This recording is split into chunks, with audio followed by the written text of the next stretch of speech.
Good morning. ఏంట్రా పొద్దున్నే తగలడ్డావు? నేను ఈ మధ్య ఎదవలతో మాట్లాడడం మానేశాను. కానీ నేను మాట్లాడుతున్నాను బాబాయ్. ఎవరి మాటలు మాట్లాడితే తప్పు, కానీ అదవులతో మాట్లాడితే తప్పే ఉంది బాబాయ్. ఒరే బాబు, నువ్వు ఏ నక్షత్రంలో పుట్టావురా? జుట్లో తగులుకున్నావు నాకు. బాబాయ్ నువ్వు నక్షత్రం అంటే గుర్తొచ్చింది. నేను పగల సొక్కలు చూసి లెక్కడికెళ్ళను తెలుసా?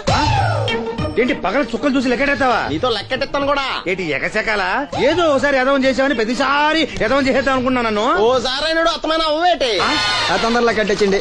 మా గురుగారు ఏదో కదా తెలిసిపోద్ది. చూసావా, మీ ఓళ్ళు కూడా నువ్వు ఎదవవుతావు మంచి ఎక్స్పెక్టేషన్స్ లో ఉన్నారు. మరి నువ్వు రెడీ అంటే చెప్పు, పంది వేసుకుందాం.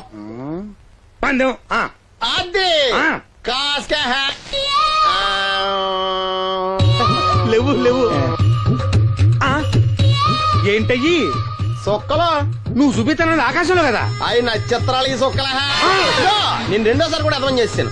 సొక్కమ్మని రెడీగా ఉండమని చెప్పా. ఏం కావాలి కట్టుకోవచ్చండి. అలాగే